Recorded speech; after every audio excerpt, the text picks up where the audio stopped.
Nah, mungkin untuk ini dalam konteks COVID 2019 dengan COVID 2019 kita langsung bisa serahkan ke pembicara kita ya.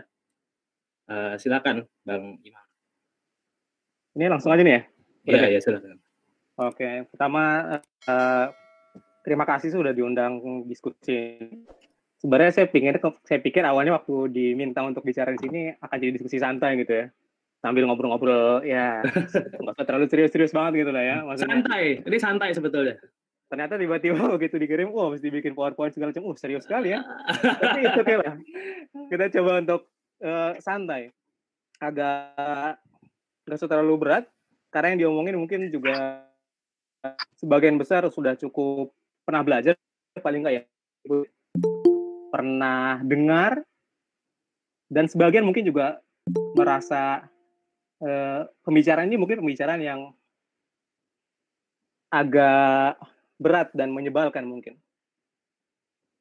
Nah, sebelum kita mulai lebih jauh sebenarnya, saya ingin membuat disclaimer sebelum lebih jauh. Disclaimer pertama sebenarnya adalah bahwa bagi teman-teman yang hadir, kemudian berharap ini akan jadi diskusi yang misalnya mengarah pada teori-teori konspirasi, misalnya mengapa Bill Gates membuat serum yang serum itu bisa melacak setiap orang di muka bumi, serum COVID, atau misalnya bahwa ini diciptakan oleh orang, saya tidak akan masuk ke sana. Saya tidak akan berdiskusi ke arah teori konspirasi, bukan hanya karena teori konspirasi buat saya sebagian besar tidak bisa dipercaya, tapi bisa jadi juga mengaburkan kita dari sebenarnya fenomena yang harus kita sikapi, yang harus kita lihat. Nah, teman-teman sekalian, yang mau saya diskusikan sebenarnya hari ini bukan tentang konspirasi, bukan tentang bagaimana para kapitalis bekerja misalnya, tapi sebenarnya yang jauh lebih sederhana mungkin, sedang begitu. Bagaimana kita memahami kapitalisme modern melalui pandemi COVID? Itu pertanyaan utamanya. Gimana ya caranya melalui COVID ini kita bisa melihat kapitalisme modern bekerja? Apa efeknya ketika krisis terjadi? Siapa yang paling menjadi korban? Dan sebenarnya kira-kira di tahun-tahun berikutnya, pasca COVID, atau paling yang sekarang kita sedang sebut new normal, apa yang sebenarnya akan terjadi? Dalam diskusi apa yang sedang paling kuat beredar di luar? Maka biarkan saya memulai dengan ini. Layarnya kelihatan kan ya materinya? Kelihatan Mas, kelihatan. Oke. Kelihatan. Nah, yang menarik sebenarnya buat saya adalah kenapa COVID-19 jadi sangat menarik dalam mendiskusikan kapitalisme. Mari kita buat sekedar pemicu. Kenapa COVID jadi menarik untuk melihat kapitalisme? Hal yang perlu kita pahami pertama adalah bahwa krisis itu membantu kita dalam melihat sifat asli suatu sistem. Stimulus krisis yang menghadapi sesuatu itu akan membuat kita bisa melihat sifat asli dari benda, sistem, ideologi, teori, atau apapun. Kita punya kucing, misalnya, di rumah. Waktu kita halus kucing, marah. Kucing ini begini, kucing ini begitu. Teknik ini juga bisa digunakan dalam melihat bahkan teori. Cara paling sederhana untuk memahami dengan baik teori, bukan dengan membaca semua literatur yang mendukung teori itu, tapi sebaliknya, membaca bagaimana kritik terhadap teori itu bekerja, dan bagaimana teori itu menanggapi kritik dalam hal yang lebih luas. Dalam sistem, misalnya seperti kapitalisme, kita juga bisa mampu melihat bagaimana kapitalisme modern bekerja melalui krisis. Karena dalam krisis, kita akan lihat bagaimana sistem menghadapi sesuatu yang tidak biasa. Bagaimana mekanisme yang selama ini tersembunyi di balik seluruh kenormalan akan nampak ke permukaan. Gitu. Tadi moderator ya udah cukup baik mendiskusikan tentang kapitalisme. Meskipun sebenarnya kapitalisme bagi yang teman-teman sekalian yang pernah membaca kapitalisme jauh lebih luar biasa, jauh lebih besar, dan bahkan jauh lebih fundamental dibandingkan sekedar proses pertukaran ekonomi. kapitalisme yang kita hadapi hari ini bukan sekedar orang jual beli, kemudian ada mekanisme jual beli, bagaimana surplus value ditambahkan, bukan sekedar itu, tapi juga sebuah sistem politik. Bahkan kalau teman-teman baca misalnya naskah klasik tulisan Walter Benjamin, judulnya Capitalism as Religion, membaca bagaimana kapitalisme sebenarnya bekerja bukan hanya sebagai sebuah sistem pertukaran, tapi lebih dari itu. Kapitalisme bekerja seperti sebuah agama. Kalau misalnya lebih jauh lagi, teman-teman baca Walter Benjamin itu kalau nggak salah tulisan tahun 1921 kalau nggak salah. Dia seorang pemikir dari Mazhab Frankfurt. Bapak teori ekonomi klasik misalnya, Adam Smith, ketika kita baca Invisible Hand, kalimat Invisible Hand dalam buku itu, The Rise of Capital, bukan hanya bicara dalam perspektif sebagai yang mengatur bagaimana harga terbentuk, bagaimana keseimbangan bisa tercipta. Tapi kalau teman-teman baca dengan lebih serius, paling tidak teman-teman akan mendapatkan bahwa the invisible hand yang dibicarakan Adam Smith juga berarti dalam aspek religius. Teman-teman baca tentang kapitalis dalam itu, teman-teman akan menemukan bahwa ada nilai-nilai yang jauh lebih dalam dari itu. Dari sekedar pertukaran. Dia lebih dalam, dia punya ide di dalamnya, dia punya praktek, dia punya cita-cita. Bahkan dalam, kalau teman-teman baca tulisannya Walter Benjamin, teman-teman akan menemukan bahwa kita akan coba memeriksa beberapa narasi-narasi yang muncul, terutama dalam diskusi-diskusi kapitalisme dalam pandemi, tentang apa sebenarnya akan kita hadapi pasca pandemi. Mari kita diskusi tentang krisisnya. Dalam sistem ekonomi modern, kita ngerti bahwa di pasar modal, semua bekerja bukan semata-mata terikat dengan kondisi kapital yang tercipta di bawah, komoditas yang diciptakan. Bukan berarti kalau seandainya misalnya perusahaan harus mobil, maka kemudian nilai jual dia di pasar, baik itu di fundamental, baik itu di roof ekonomi, nggak bisa berjalan. Semuanya stuck. Yang terjadi adalah kemudian negara terpaksa memberikan subsidi untuk konsumsi. Bisa berjalan, tapi nggak panjang. Yang kedua, karena dia juga sebuah sistem politik, negara menghadapi kenyataan bahwa ketika ekonomi gagal, ini yang menarik dalam kapitalisme ya, dalam sistem kapitalisme, yang pertama kali diserang dalam sistem ekonomi yang gagal, bukan pemilik modal. Kalau Anda misalnya sekarang, Bapak Ibu sekalian, teman-teman semua mengikuti diskusi di Amerika, sekarang lagi kerusuhan besar.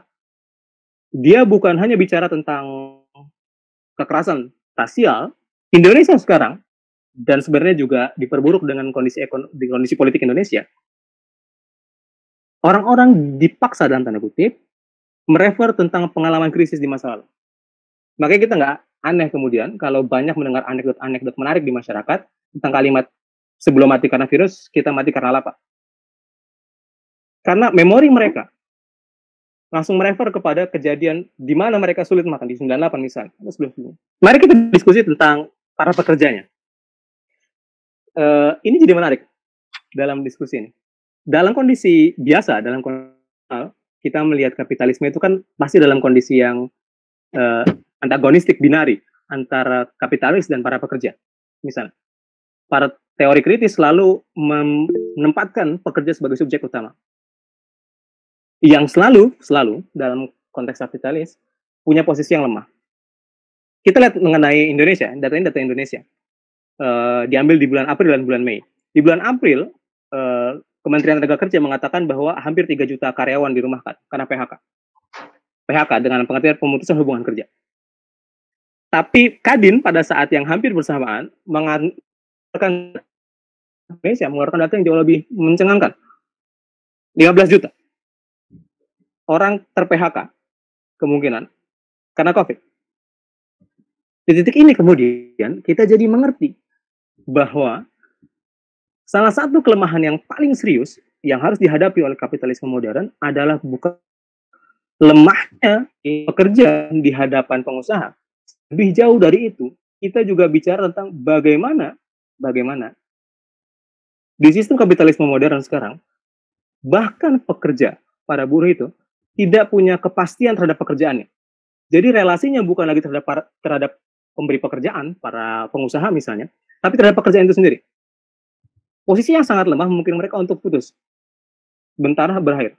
Apalagi kita tahu di pasar tenaga kerja yang sangat fleksibel sekarang, hubungan dia antara pekerjaannya lemah, hubungan tawar dia terhadap pengusaha lemah, posisi pihak yang dianggap paling punya kemampuan untuk melindungi dia, seakan-akan ketika krisis, yang akan berhadapan langsung kali dengan pekerja, dengan buruh bukan pengusaha,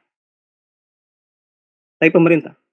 Maka dalam satu diskusi lelucon dengan beberapa kawan-kawan, kita selalu mengatakan bahwa dalam kondisi krisis, kapitalis itu kayak cicak, memutus ekornya untuk menyelamatkan diri. Ekornya dalam sistem kapitalisme kita buruh. Karena begitu krisis berakhir, dia bisa tumbuh lagi. Buruh akan datang lagi bekerja lagi. Kenapa? Karena dia dipaksa dalam tanda kutip, secara sistemik, secara struktural, untuk bergantung kepada pengusaha. Dan tidak bisa keluar itu. Padahal sebenarnya dalam hubungan relasional, bagi teman-teman yang belajar teori kritis, akan mengerti bahwa pengusaha tidak akan bisa berjalan tanpa buruh. Tapi kesan yang dibangun, gitu ya, kesan yang dibangun bahwa buruh punya kebutuhan yang sangat kuat kepada pengusaha.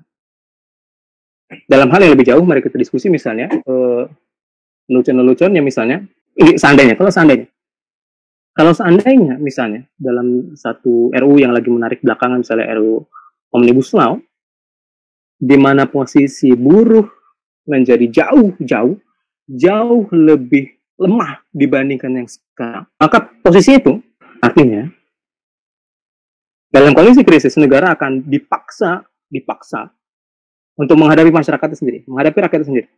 Maka semakin juga sebenarnya ketika negara nggak memproteksi buruh, semakin dia mempertaruhkan masa depannya, karena dia harus berhadapan dengan jumlah yang jauh lebih besar. Mari kita diskusi tentang sesuatu yang lebih sederhana, tentang komoditas. Kalau kita misalnya jualan barang, produsen atau konsumen, sebutlah mie ayam, ketemu sama konsumen di pinggir jalan, harganya siapa yang beli, bagaimana proses belinya ditentukan oleh produsen atau konsumennya. Harganya produsen bisa bilang, saya jual harga sekian, konsumen beli, kalau nggak beli ya udah. Sederhana. Yang menjadi menarik sebenarnya, karena muncul yang misalnya dalam beberapa pemikir kritis mengatakan sebagai merchant kapitalis.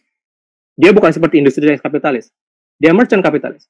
Dia mendapatkan nilai tambah berdasarkan penjualan. Jadi dia tidak menciptakan komoditas secara langsung. Proses supply and demand ditentukan oleh otoritas yang namanya perantara ini. Penjual sayur misalnya. Ini menarik bagi Bapak Ibu yang mungkin pernah dengar. Yang namanya penjual tuh, yang distribusi tuh, yang mengantarkan barang ke pasar, menggunakan truk dan segala macam dari tempat dia beli, dari para petani, menentukan harga jual. Caranya simpel sekali. Dia mengantar barang misalnya sampai ke pelabuhan, lalu dia menahan itu di pelabuhan sampai dia yakin harganya itu sudah naik. Setelah harganya naik, baru truk itu berjalan. Proses dari truk itu sampai di pelabuhan, kemudian sampai di pasar, terjadi perubahan harga. Dari perubahan harga ini dia dapat keuntungan. Proses perubahan harga yang sama sekali tidak bisa ditentukan baik oleh produsen maupun konsumen. Yang menjadi hubungannya adalah bahwa ketika sistem itu kolaps, yang di tengah ini kolaps, yang punya otoritas dalam proses pertukaran sebenarnya kolaps, nggak mampu bekerja, proses ini berakhir. Produsen yang penjual, petani, pencipta barang, dan konsumen nggak punya kemampuan untuk membeli dari pasar. Karena sistem antaranya kolaps. Nggak bisa bekerja. Hubungan antara produsen dan konsumen ini sangat dikuasai oleh sistem, sangat dikuasai oleh kapitalisme, dan hampir tanpa proteksi. Sebenarnya ada proteksi dalam bentuk misalnya bulog dan segala macamnya, tapi tidak bisa menjangkau semua pihak dan semua tempat. Dan ini jadi sistemik persoalannya. Kenapa? Karena misalnya para petani yang tidak bisa menjual barangnya akan menahan kalau barangnya bisa bertahan lama. Kalau tidak bisa bertahan lama, dia akan kehilangan modal. Karena kita tahu, misalnya para petani itu kan siklusnya sederhana. Dia menanam, menjual, pendapatannya dia gunakan sebagian untuk kebutuhan pribadi, sebagian lagi untuk menanam, mengakses barang, nggak bisa beli segala macam. Ada sekitar 3.100 hektar lahan pertanian yang terpaksa dijual. Nggak bisa apa-apa. Dia kehilangan satu-satunya aset yang memungkinkan proses produksinya. Yang pertama, yang paling radikal adalah bahwa ini akhir dari kapitalisme. COVID akan menjadi akhir dari kapitalisme. Oke. Yang kedua, kapitalisme akan, yang ini jauh lebih moderat misalnya, kapitalisme akan bekerja menjadi sistem yang lebih inklusif dalam membangun. Dia akan jauh lebih serius dealing with, berurusan dengan persoalan kemiskinan dan pemerataan. Apa yang ketiga? Yang sangat radikal dalam satu sisi. Bahwa kapitalisme akan semakin melemahkan hubungan antara pekerja dengan pekerjaannya, dengan kapitalisme sendiri. Saya berhadapan dengan di mana hubungannya tidak lagi dengan pekerja, tapi hubungannya adalah antara pengusaha dengan robot, dengan mesin. Mari kita diskusi satu. Kita mendengarkan yang pertama. Ini tulisan Paul Mason. Kalau teman-teman tahu Paul Mason salah satu penulis. Dia pernah jadi editor di Economist. Sekarang juga. Mari kita bicara tentang premisnya Paul Mason. Bagi dia, yang menarik adalah gini. Mari kita diskusi tentang sejarah panjang kapitalisme. Sejarah panjang dunia, sebut lagi, bukan hanya kapitalisme. Dunia pernah mengalami 3 krisis yang sangat besar melewati yang lain-lain. Yang pertama adalah Black Death, abad 14. Abad 14 sekitar tahun 13 sekian. Yang wabah ini muncul dari Asia, sebagian nyebut dari Mongol, kemudian menyebar ke Eropa. 3 penduduk Eropa terbunuh oleh Black Death. Dan jadi salah satu wabah paling besar. Bahkan dia disebut sebagai The Plague. Ya, wabah. Sang wabah. Black Death di abad ke-14 adalah bahwa wabah ini dengan seluruh efek yang sangat luar biasa memberikan dampak yang begitu besar kepada sistem masyarakat ketika itu. Masyarakat feodal. Hampir sepertiga penduduk Eropa mati, terbunuh oleh wabah yang sangat dahsyat. Kemudian terjadi eksodus besar-besaran. Yang menarik karena banyak budak pekerja serf yang meninggal. Kemudian dia sebagian pergi ke daerah urban untuk mencari penghidupan baru. Yang terjadi adalah kebutuhan akan buruh meninggal, buruh punya daya tawar baru. Makanya kalau Bapak Ibu sekalian membaca sejarah kapitalisme, kita akan mengatakan bahwa kapitalis punya kemampuan untuk mengubah sistem yang telah ajak, order yang sedang berjalan. Orang-orang yang radikal, jika kata itu tepat, mungkin konservatif Marxian konservatif, bahwa jika wabah salah satu sistem sosial, sistem ekonomi, dan sistem politik yang paling adaptif yang pernah dikenal umat manusia, kapitalisme. Semakin dia dikritik, semakin dia menghadapi krisis, semakin dia beradaptasi. Jadi apakah ini akan menjadi akhir kapitalisme? Ya mungkin kita nggak ada yang tahu. Meskipun revolusi itu ya kecil lah. Dan bahkan di antara kalangan neo-Marxian sendiri merasa bahwa bahkan kalau Bapak Ibu membaca misalnya atau mengikuti diskusi-diskusi dari Slavoj Zizek, salah satu pemikir kiri aktif neo-Marxian yang saya jadi sebenarnya lebih Hegelian daripada Marxian,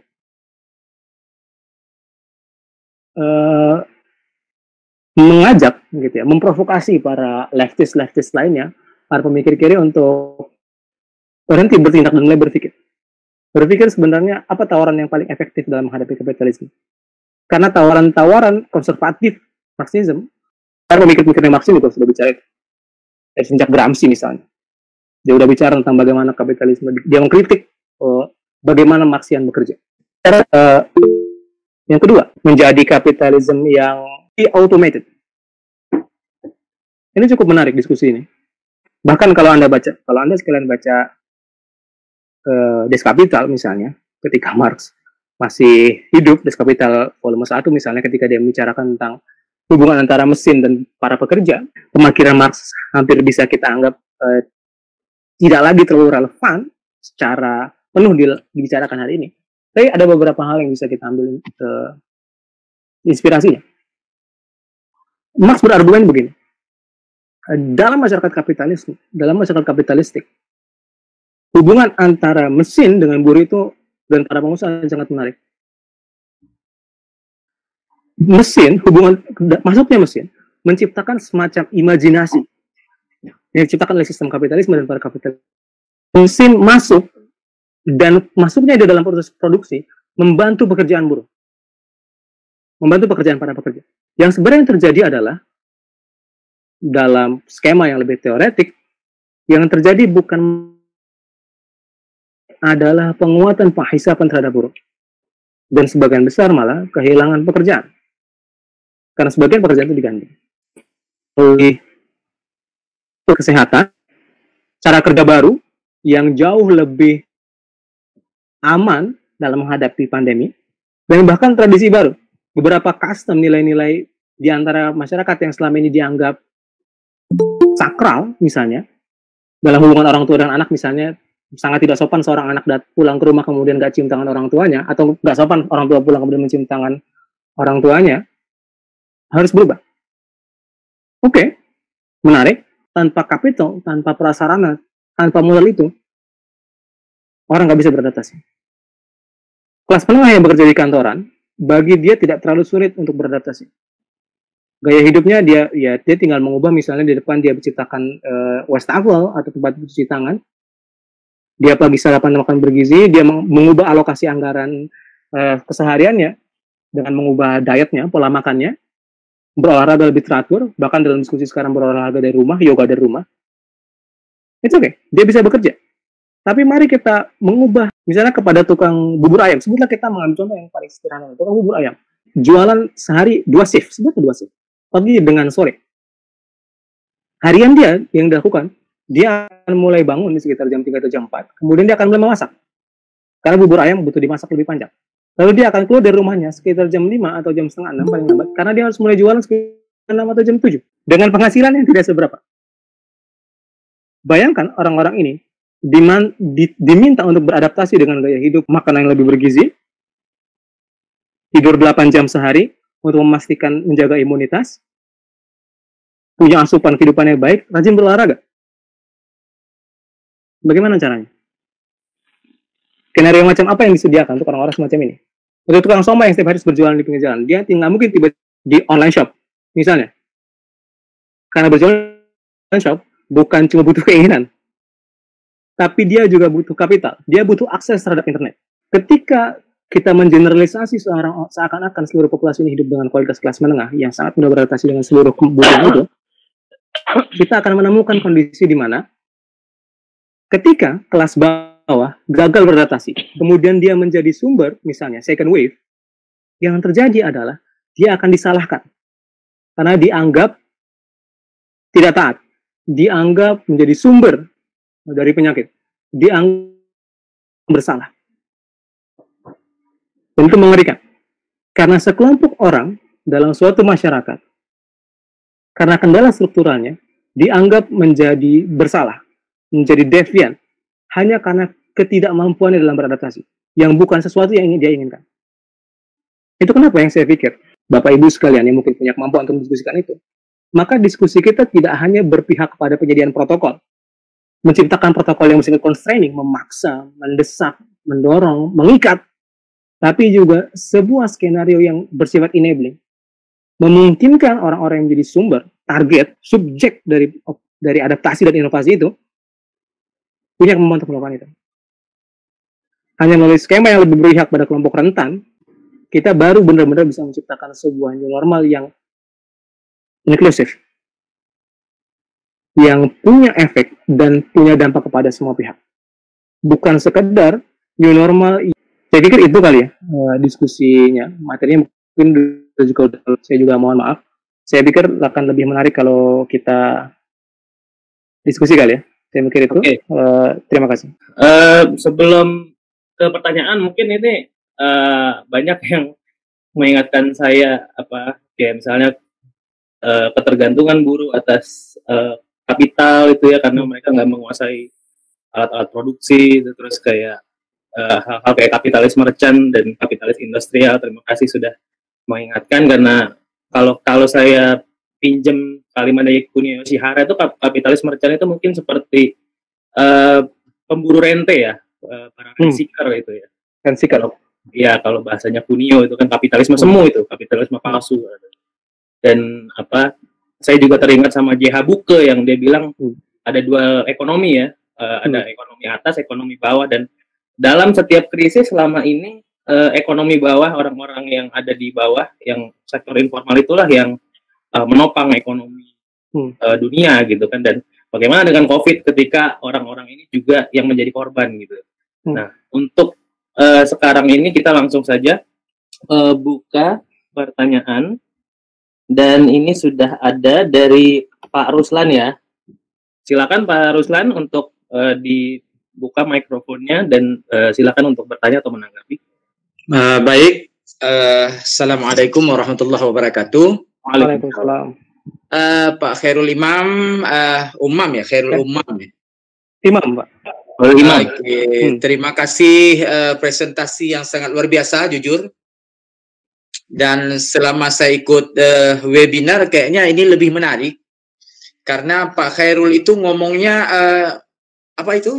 lancar saja gitu ya, dengan tidak ada ini seperti menguasai sekali ya. Saya hanya ingin bertanya bahwa pertama, Bapak setuju ya bahwa kapitalisme hari ini sampai saat ini adalah jurang antara borjuis dan proletar. Itu satu ya. Ya, walaupun mungkin dalam term dan time yang berbeda, dengan berbeda ya. Nah, kemudian kita tahu kapitalistik itu kan dibagi tiga, itu awal, klasik, dan lanjut. Nah, sekarang kita kan yang lanjut nih ya, yang lanjut dengan gaya dan model yang macam-macam kan. Nah, bentuknya itu ada perdagangan, industri, kartel, dan trust. Mungkin kita nih pada ujung nih, kartel dan trust nih sekarang. Nah, prediction Pak Khairul, posisi Indonesia nilai tawarnya di mana sekarang dalam kondisi ini? Terima kasih. Assalamualaikum warahmatullahi wabarakatuh. Waalaikumsalam. Luar biasa pertanyaannya. Dan mungkin tadi ada Ibu Elsa yang mau tanya juga ya, silakan Bu ya.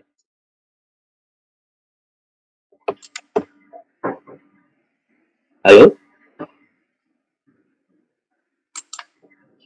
Ibu Elsa, silakan. Mikrofonnya dinyalakan dulu, Bu.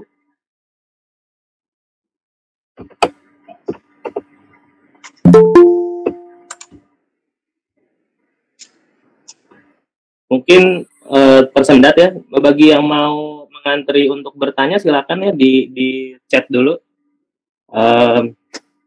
Jadi nanti akan dijawab berdasarkan list ini ya, list pertanyaan. Tunggu di dulu ya Mas Imam. Oke. Ini di mau nanya atau ada yang ini? Oke, saya jawab dulu aja kali ya. Tapi mungkin aja. Menjawab tuh kesannya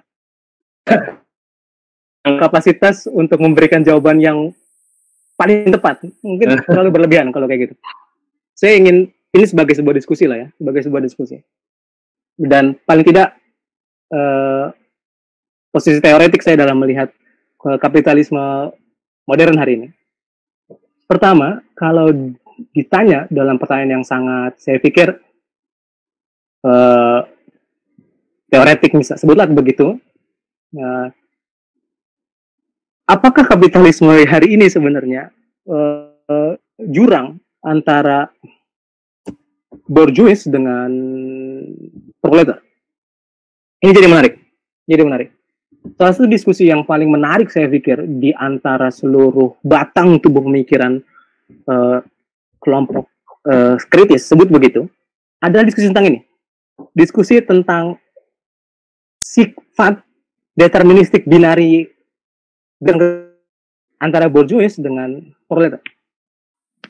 Saya pikir di kapitalisme yang modern seperti sekarang, sangat sulit kita mengatakan bahwa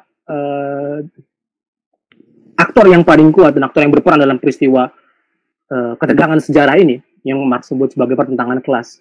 Sejarah umat manusia adalah sejarah pertentangan kelas, gitu ya. Adalah semata-mata antara bourgeois dan prolet. Karena keduanya menjadi sangat-sangat samar di dalam kapitalisme modern. Contoh misalnya, beberapa tulisan-tulisan menarik misalnya, muncul kelas bourgeois hantara, sebutlah begitu. Siapa mereka? Birokratik bourgeois. Bourgeois birokrat. Dia sebenarnya pemilik kapital, dia seorang kapitalis, sebutlah begitu. Tapi dia menjadi bagian dari negara. Bahkan negara sendiri menjadi kapitalis. Terlalu banyak sebutan. Terlalu banyak kategori yang harus kita inventaris ulang di hadapan kapitalisme modern yang jauh lebih rumit daripada yang pernah dibayangkan oleh pemikir-pemikir klasik. Atau bahkan modern, sebutlah pemikir Marxis modern. Terlalu banyak diskusinya. Dan saya pikir diskusi ini akan jadi perdebatan yang lebih panjang. Tapi saya ingin menjawab pertanyaan, mungkin menanggapi pertanyaan kedua. Bagaimana daya tawar Indonesia? Oke. Ini pertanyaan ini menarik. Bagaimana daya tawar Indonesia? Daya tawar Indonesia akan selalu jadi menarik tergantung dari banyak variabel. Pertama, dia akan selalu punya daya tawar menarik karena dia punya sumber daya alam yang sangat luar biasa. Kalau kita menekankan proses ekonomi kita dari ekstraktif, saya pikir dia akan selalu jadi luar biasa. Tapi kan bukan cuma itu proses ekonomi yang kita bayangkan sekarang. Dia terikat dengan bagaimana hubungan antara pekerja, pemodal, negara, dan konteks global. Kalau ditanya bagaimana daya tawar kita akan tergantung dari bagaimana negara memposisikan buruh di hadapan pemilik kapital. Karena hanya dengan itu sebenarnya, ini contoh menarik sebenarnya. Dalam beberapa kasus, daya tawar negara-negara berkembang, sebutlah Indonesia negara berkembang, adalah menekan buruh. Sebutlah Omnibus Law misalnya. Kalau kita mau menekan buruh, memberikan Indonesia menjadi tempat yang menarik. Tapi apa dengan begitu kita punya daya tawar tinggi? Nyatanya enggak. Karena kita akan menjadi tempat produksi dan pihak produksi, tapi bukan jadi pemilik otoritas terhadap komoditas itu sendiri. Bukan pihak yang menikmati pertambahan nilai. Sebutlah begitu, kalau itu bisa diterima. Jadi, semua akan kembali kepada bagaimana kita mengelola hubungan tiga itu. Dan siapa yang bisa mengelola itu? Ya, negara. Bagaimana negara mengelola pasar tenaga kerja yang berasal dari global? Bagaimana negara memposisikan sumber daya alam? Dan terutama, bagaimana negara berinteraksi dan tentu political will-nya, karena kita punya kemampuan untuk bernegosiasi dan itu ada di negara, kita punya kecepatan dalam mengakselerasi kemampuan, meskipun bonus demografi tidak sesederhana itu. Kita punya kapital dalam bentuk pekerja yang masif, kita punya sumber daya. Jadi bagaimana daya tawar kita? Kembali tergantung dari bagaimana pemerintah bernegosiasi dan political will-nya dalam mengelola pekerja. Saya pikir itu kali ya. Sudah saya pikir tidak menjawab. Oke, terima kasih. Sebelumnya ini ada pesan dari Pak Ruslan, ini PPT-nya di-share dan mungkin minta nomornya Mas Imam ya. Mungkin nanti bisa di kontak person yang sebelumnya daftar diskusi ini ya, untuk nomornya Mas Imam atau mungkin PowerPoint-nya seperti apa gitu ya. Dan ini ada satu lagi pertanyaan. Panitia aja kali ya? Iya, mungkin kirim di grup ya. Oke. Kirim di grup. Ini kemudian ada pertanyaan dari Pak Makro Sulaiman. Mungkin lebih enaknya Pak Sulaiman aja ya yang langsung menanyakan. Takutnya kalau saya yang ini kan kurang lengkap gitu. Silakan Pak. Bismillah. Assalamualaikum Mas Imam. Ya, saya Sulaiman dari Sosiologi UGM yang tinggal di Jogja. Yang ingin saya tanyakan, dengan adanya wabah global ini, apakah membangkitkan wacana ekonomi berdasarkan diskursus agama seperti sistem ekonomi Islam yang antitesis terhadap kapitalisme itu sendiri. Menarik. Maksudnya dengan adanya wabah global ini kan kapital terancam. Nah, apakah dengan terancam itu membangkitkan wacana ekonomi Islam itu? Ataukah jangan-jangan kapitalisme ini muncul dengan berkedok ekonomi Islam untuk sistemnya itu, Pak? Mas, mohon tanggapannya seperti apa? Terima kasih sebelumnya. Assalamualaikum warahmatullahi wabarakatuh. Waalaikumsalam. Silakan dijawab aja langsung. Oke, Pak Mas Sulaiman, sebutlah Mas lah ya, biar lebih akrab kelihatannya. Oke, ini menarik tentang apakah krisis yang dihadapi oleh kapitalisme sekarang dalam bentuk wabah akan membuat diskursus mengenai ekonomi berbasis keagamaan. Sebutlah misalnya yang tadi spesifik disampaikan oleh Mas Sulaiman, ekonomi Islam, ekonomi syariah misalnya. Apakah akan bukan wacana itu? Itu pertama. Kedua, atau mungkin sebenarnya kita akan menghadapi kondisi di mana kapitalisme akan masuk dalam kedok ekonomi syariah dan kemudian memperluas lingkupnya. Saya ingin menjawab, tapi mungkin menarik juga ya. Oke. Dalam satu diskusi, di suatu kampus yang saya tidak perlu sebutkan, jadi tidak enak, karena mungkin orang-orangnya cukup dikenal. Kita ada satu diskusi yang menarik tentang kapitalisme. Diskusinya begini. Apakah sebenarnya hubungan antara ekonomi kapitalis, ekonomi Marxian, sebutlah begitu, yang dianggap sebagai antitesa dari kapitalisme, dan ekonomi syariah? Yang menarik adalah salah satu jawaban yang cukup kontroversial di situ adalah bahwa pada satu titik, tidak semuanya, pada satu titik terdapat kemiripan, kesamaan antara ekonomi syariah dengan ekonomi Marxian yang menjadi antitesis dari kapitalisme. Kesamaannya adalah sama-sama berorientasi dan menekankan fondasi ekonominya pada nilai real komoditas. Bukan penciptaan nilai yang bersifat, sebut dalam bahasa ekonomi syariah misalnya kata riba. Tapi kemudian pertanyaannya, jika demikian, apakah kemudian ekonomi syariah akan menjadi antitesis dari kapitalisme sebagaimana ekonomi Marxian? Pandangan saya, paling tidak untuk hari ini, yang terjadi adalah bahwa proses ekonomi syariah yang kita hadapi, mungkin tidak semua, saya mungkin tidak tahu banyak, dan silakan bisa mengomentari, sebagian besar yang terjadi adalah dia berdamai dengan kapitalisme. Di dalamnya, meskipun tidak sespekulatif kapitalisme modern, tapi akan selalu berinteraksi dengan kapitalisme secara keseluruhan. Melalui ruang ekonomi yang dia pakai, skema pembayarannya meskipun dengan sistem bagi hasil, tapi dia akan selalu berinteraksi dengan kapitalisme.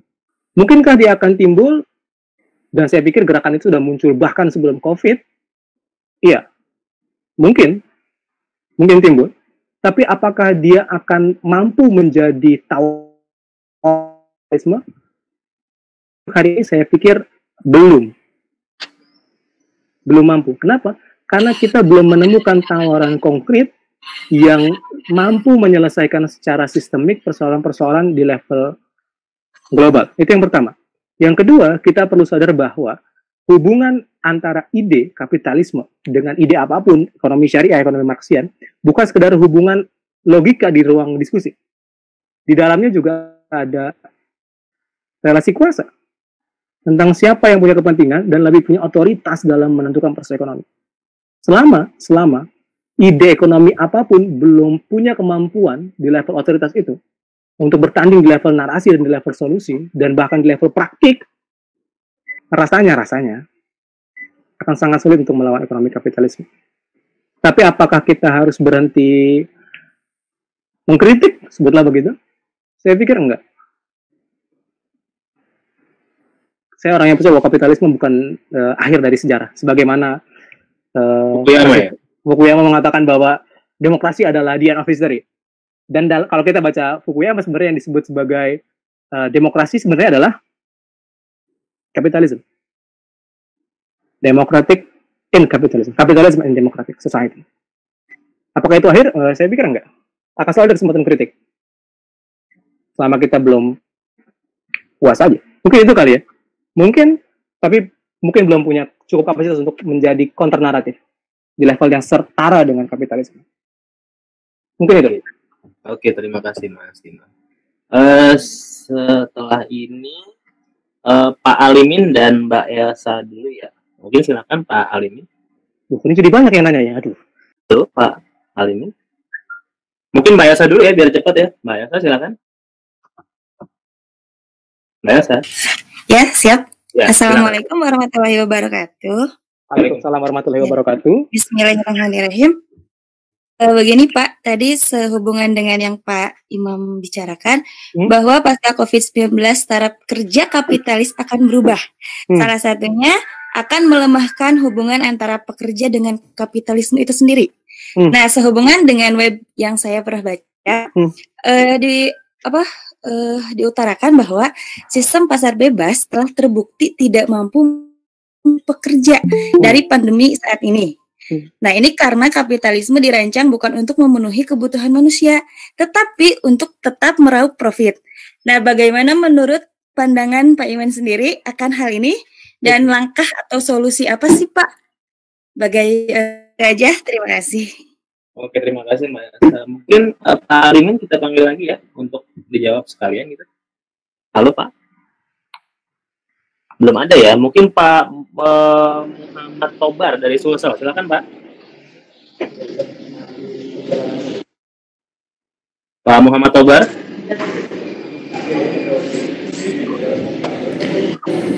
Henry bagus siap. Ya, Pak Muhammad Tobar ya. Henry bagus. Silakan ini dulu Pak, diketik dulu ya namanya.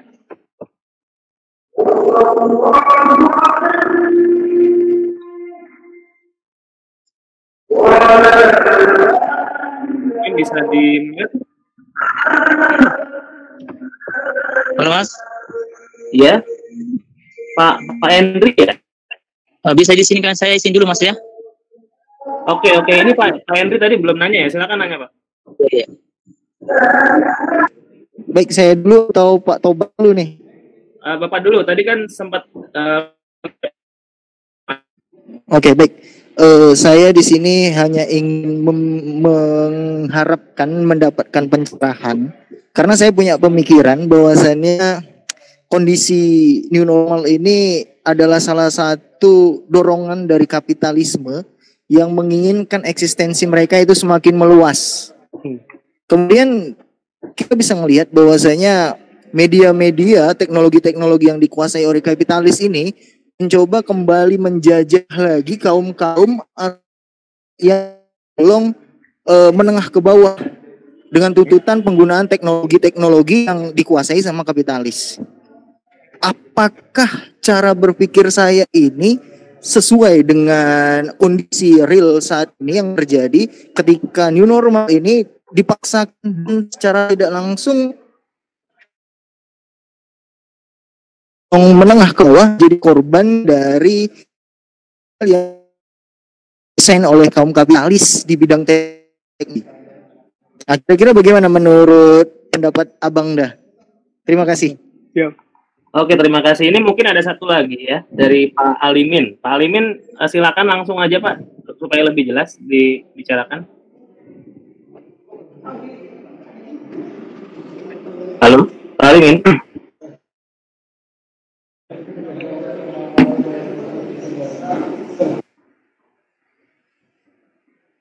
Pak Alimin ini bertanya, mungkin sulit untuk berbicara di sini ya. Jadi, apakah ada persaingan gerakan antara kaum kapitalis dan komunis pada suatu negara? Nah, yang kita tahu bahwa keduanya menginginkan keuntungan. Alimin. Mungkin dengan komunis kalau dari Pak Alimin. Kapitalis dan komunis. Oke. Ya, silakan dulu Mas Imam. Ini menarik. Itu pertanyaan menarik ya, dan bikin pusing. Pertama dari Mbak Elsa ya. Pertama, kapitalisme telah terbukti gagal dalam jawaban saya nggak perlu nunggu COVID. Dari sebelumnya juga memang dia tidak menjaga pekerja itu. Pekerja apakah akan semakin melemahkan atau segala macam. Pertama saya ingin mengatakan begini. Kita harus selalu khawatir, sebutlah begitu, kalau kita mau mengatakan dalam perspektif etik, khawatir tentang kemampuan adaptasi kapitalisme. Itu yang pertama. Kapitalisme yang saya ingin katakan begini, pekerja seakan-akan punya kebutuhan penuh terhadap kapitalis. Dan pola hubungan yang seperti ini yang menjaga relasi itu. Selama kita tidak punya jalan keluar yang efektif, maka selama itu pula kita akan menghadapi kondisi di mana buruh dan pekerja posisi selalu lemah. Dan hak-haknya akan selalu jadi korban, seperti bentuk cicak yang tadi saya bilang. Dalam kondisi krisis dia akan selalu jadi korban. Yang digunakan untuk melindungi pemodal. Kalau jalan yang paling radikal, ya bapak-bapak dan ibu-ibu bisa baca para pemikir-pemikir Marxis yang lebih radikal. Yang saya sendiri merasa mereka terlalu bersemangat. Mungkin itu kali ya. Kedua dari Mas Henry kalau tidak salah tadi ya, benar ya? Ya, Mas Henry. Apakah new normal adalah dorongan dari kapitalis? Lebih tepatnya, dia adalah dorongan dari sistem ekonomi yang butuh untuk segera bergerak. Dan sistem kapitalisme kita, dan sistem yang kita hadapi sekarang, kapitalisme. Jadi apakah pertanyaan new normal adalah bentuk dari kapitalis? Dia akan ciptakan bentuk-bentuk kebutuhan yang memaksa orang untuk membutuhkan itu. COVID. Di seluruh dunia hari ini, kebutuhan utama yang dibutuhkan oleh pemerintah dan masyarakat, kebutuhan alat kesehatan. Dan dia akan selalu menjadi komoditas yang dicari.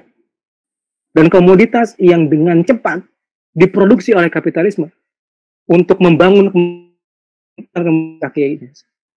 Jadi, apakah ini kebutuhan kapitalisme yang ingin memperluas? Mungkin iya, mungkin tidak. Mungkin iya dalam pengertian kita menghadapi sistem yang sekarang kapitalis. Mungkin tidak kalau seandainya kita orang yang bekerja. Kita menghadapi kapitalisme yang jauh lebih rumit dari itu. Tapi dengan tujuan yang sama. Akumulasi kapital. Dan dia akan selalu menciptakan cara dan kebutuhan baru untuk melakukan itu. Dan itu kemampuan kapitalisme yang paling luar biasa. Yang ketiga, Pak Alimin, apakah ada persaingan antara kapitalis dan komunis? Wah, ini menarik. Apakah ada persaingan antara kapitalis dan komunis? Pertama, mari kita definisikan dulu siapa komunis ini. Kenapa ini jadi menarik? Karena yang kita sebut komunis hari ini nggak ada. Dia akan direproduksi secara terus-menerus. Baik dalam bentuk ketakutan, itu yang pertama. Yang kedua dalam bentuk jargon-jargon yang dilakukan oleh misalnya pemerintah-pemerintah yang menggunakan konsep komunis.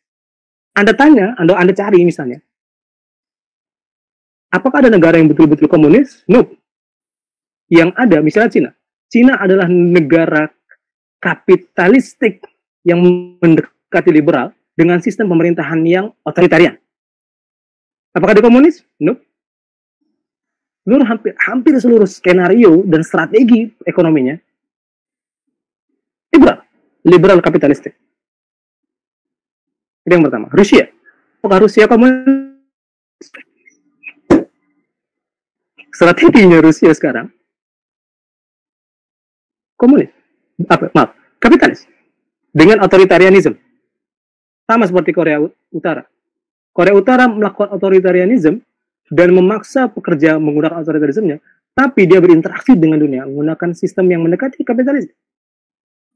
Jadi apakah ada komunisme hari ini yang memperjuangkan antara memperebutkan persaingan antara kapitalis dan komunis? In theory, dalam teorinya, di antara perdebatan para pemikir, iya. Dalam dunia nyata, kita harus dengan cermat mengakui bahwa hari ini nggak ada komunis yang dalam pengertian komunisme. Yang ada adalah kapitalis otoritarian. Saya pikir itu kali ya jawaban saya. Mungkin tanggapan saya. Terima kasih Mas Imam. Silakan Pak Muhammad Yusuf. Pak Muhammad Yusuf. Mulai keluar ya. Mungkin kita persilahkan saja Mbak Ulfa. Ya, baik. Terima kasih Mas Insan. Ya, baik. Assalamualaikum warahmatullahi wabarakatuh. Selamat siang Mas Imam. Saya izin bertanya. Mungkin tadi sudah sempat mungkin tadi sudah sempat disinggung ya. Saya di sini tertarik terkait kebijakan pemerintah di masa pandemi ini untuk menggulirkan kebijakan program kartu ada kaitannya untuk negara menerapkan sistem kapital yang sangat terlihat gitu bagi kita, Mas Imam. Sektor kesehatan ini saya melihat sistem kapitalnya itu sangat nampak gitu Mas, karena penyediaan alat-alat industri ini kan penyediaan alat-alat terutama di sektor kesehatan ini kita belum mampu gitu, yang akhirnya kita lebih banyak impor gitu dibandingkan produk yang kita produksi sendiri. Nah itu apakah ada kaitannya juga gitu di masa pandemi sekarang dengan kapital di sektor kesehatan tadi dan di program Kartu Prakerja? Terima kasih. Oke, terima kasih Mbak. Mungkin satu lagi ya, Mbak Karina, silakan Mbak. Oke, mungkin sedang tidak nyambung, bisa di dulu oleh Mas Imam. Oke, dijawab dulu ya. Ini menarik, pertanyaannya spesifik. Kartu prakerja. Apakah kartu prakerja adalah sebuah skenario, sebutlah begitu, dengan nuansa kapitalistik? Jawaban saya ini jawaban saya setengah bercanda. Ya, apapun dan tidak punya orientasi apapun kecuali memperkaya orang-orang yang terlibat di dalam. Nggak ada lagi. Negara membiayai sesuatu yang tidak masalah kepada pengusaha. Sebutlah itu siapa, kita tidak perlu menyebut nama. Yang terjadi adalah transfer uang dari negara kepada pengusaha dengan masyarakat sebagai subjek yang disebut sebagai beneficiary. Tapi sebagai beneficiary, sebagai penerima manfaat, mereka sebenarnya juga nggak menerima manfaat apa-apa. Jadi skenario, apakah itu menguntungkan pemodal? Ya pemodal, pengusahanya, menguntungkan mereka. Terus yang misalnya tadi Pak bilang, dalam sistem kesehatan ini agak menarik buat saya. Ya lihat sebenarnya dalam diskusi tentang industri kesehatan, dia akan jadi new basic needs di level global setidaknya sampai COVID ini selesai. Yang dilakukan oleh berbagai macam negara sekarang dalam industri kesehatan bukan sekedar dilandasi oleh kepentingan etik dalam menyelamatkan umat manusia. Tapi yang mereka lakukan sebenarnya pada saat ini adalah berlomba-lomba menjadi pionir dari alat kesehatan berikutnya. Siapapun itu. Contoh yang menarik, misalnya begini. 2 pekan lalu misalnya, pasar saham itu saya lupa perusahaan, salah satu perusahaan kalau nggak salah dari Jepang yang tiba-tiba Sun Group atau namanya, yang tiba-tiba naik dengan sangat luar biasa, cepat sekali naiknya, melewati yang habis.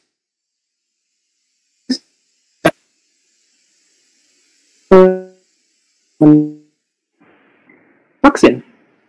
Yang menarik, beberapa hari kemudian sahamnya jatuh berantakan karena para pengamat sanksi karena dia tidak melansir bukti klinis yang menunjukkan bahwa vaksin itu telah mencapai pada tahap ini, telah mencapai kejadian ini. Yang ingin saya sampaikan adalah bahwa yang dilakukan oleh orang-orang hari ini adalah berlomba-lomba menjadi pimpinan di akan menjadi pasar yang paling menguntungkan, saya pikir, dalam beberapa tahun ke depan. Dan soal itu kita harus mengakui bahwa ini bukan lucu ya, tapi memang ini salah satu karakter kapitalistik yang paling mengerikan adalah bahwa pada satu sisi selalu menanggalkan kapitalisme itu sendiri. Dalam konteks hari ini, kebutuhan akan kesehatan. Jadi saya pikir ya kita nggak bisa terlalu polos melihat perlombaan dalam menyelamatkan dunia dalam tanda kutip. Yang sedang kita hadapi adalah perlombaan dalam menjadi pemimpin pasar. Ya, let's see gimana ke depan. Mungkin itu kali ya. Oke, terima kasih Mas Imam. Mungkin ada yang mau bertanya lagi dari Mbak Karina tadi ya. Jadi nggak Mbak Karina untuk bertanya? Ini akan menarik sebenarnya kalau pembicara nggak ada yang kuat bacain kapitalisme, bawain kapitalisme. Halo, ini tadi banyak yang mau nanya kok sekarang jadi pada ini berguguran. Halo, ini 35 orang. Ada yang mau bertanya lagi? Kalau Anda membaca banyak literatur tentang komunisme, Anda pasti tahu tentang Komintern keempat, Trotsky.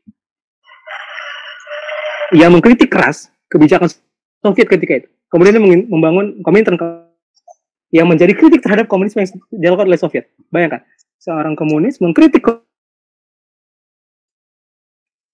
Jauh lagi misalnya, kalau kita baca sejarah Indonesia misalnya, atau sejarah dunia lah, sebenarnya kita menemukan ada ketegangan laten antara komunisme Cina dan komunisme Soviet.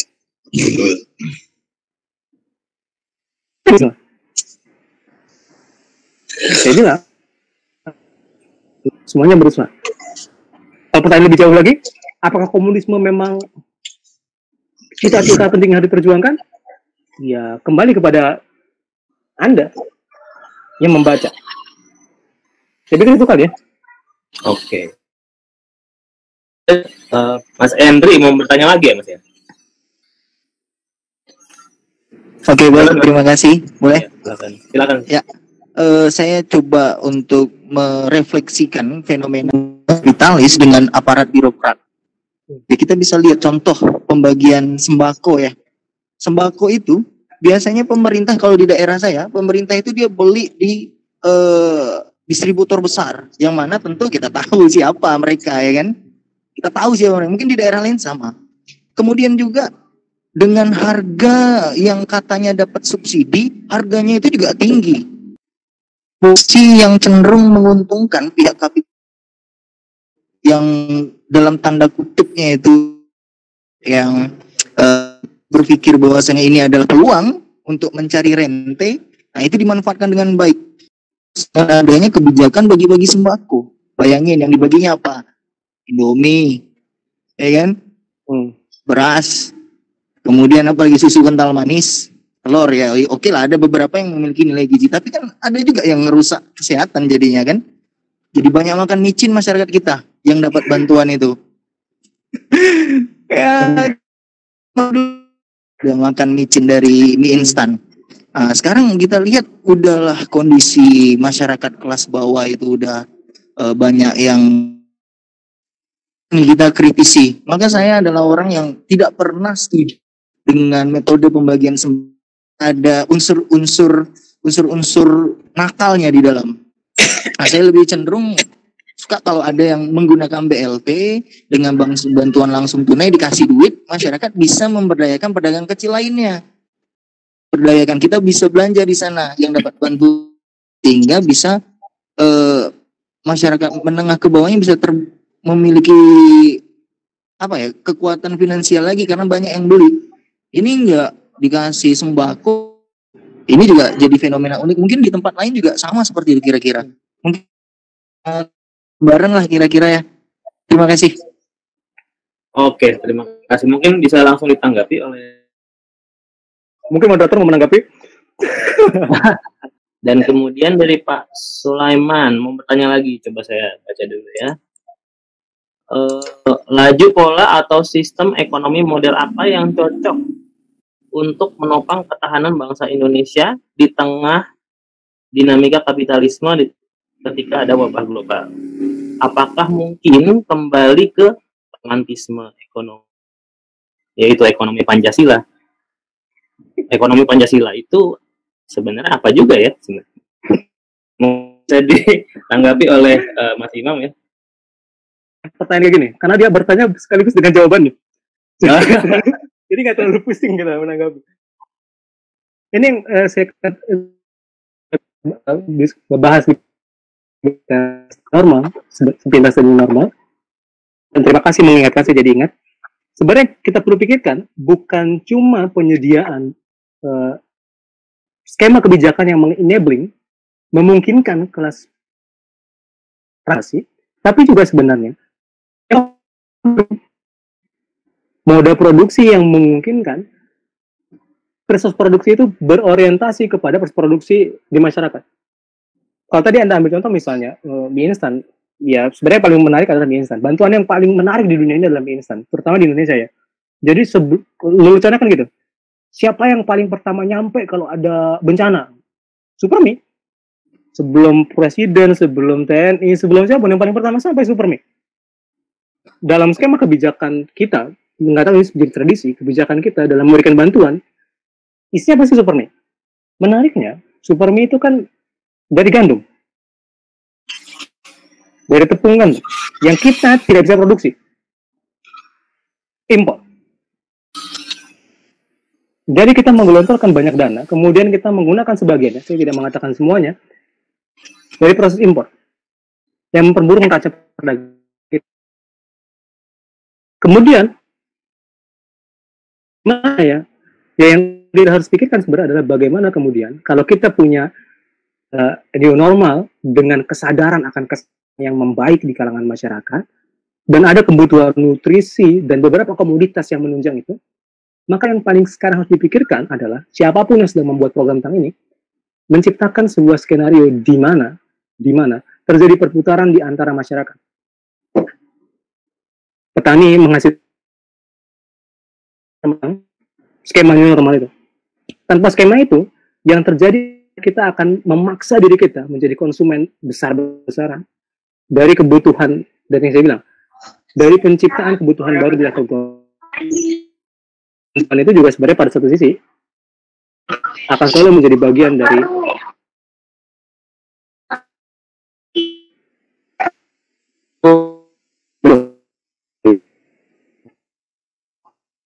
Mas Pancasila.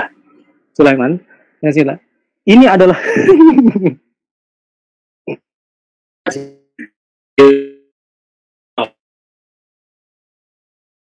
kan yang kita bayangkan. Ini menarik.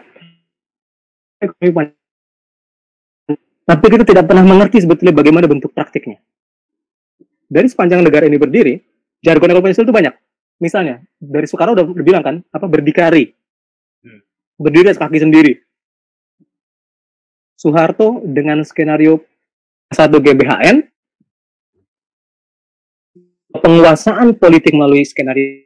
Yang ketiga, kalau Anda baca buku beberapa, Soeharto dengan secara sistematis, para pengusaha-pengusaha baru untuk mempercepat proses pembangunan.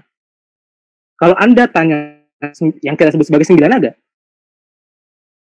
dan naga itu kan sebuah fenomena, sebutlah gitu, yang lahir dari cara Orde Baru memelihara kapitalis. Saat yang sama, negara dengan mentransfer begitu besar kapital dan penguasaan atas kapital kepada para pengusaha datang kembali dan punya kemampuan dalam bernegosiasi dengan negara. Jadi kalau Anda tanya, apakah kita harus kembali kepada romantisme ekonomi Pancasila? Yang jawaban saya, nggak mungkin. Kecuali kita mau kembali kepada otoritarianisme Orde Baru. Karena yang dipahami dalam skenario Orde Baru, GBHN itu, bisa jadi bukan cuma tentang skenarionya. Ingat ya, ini kalau baca GBHN, jangan seperti bahwa GBHN nggak ada musuh yang lebih besar daripada korupsi. Belanda tuh bubar karena VOC, terutama bubar karena korupsi. Lelucon yang biasa dilakukan kalau seandainya VOC nggak korupsi, kita masih dijajah Belanda. Lelucon. Jadi kalau ditanya apa kepada teman-teman yang lain mau saling menanggapi pertanyaan juga, saya pikir nggak ada masalah kali ya. Iya, nggak ada masalah. Karena saya haus sebenarnya. Oke. Mungkin lucu juga ya soal Pancasila. Pancasila itu kan dibikin secara eklektis, jadi dia bukan proses dialektika sih.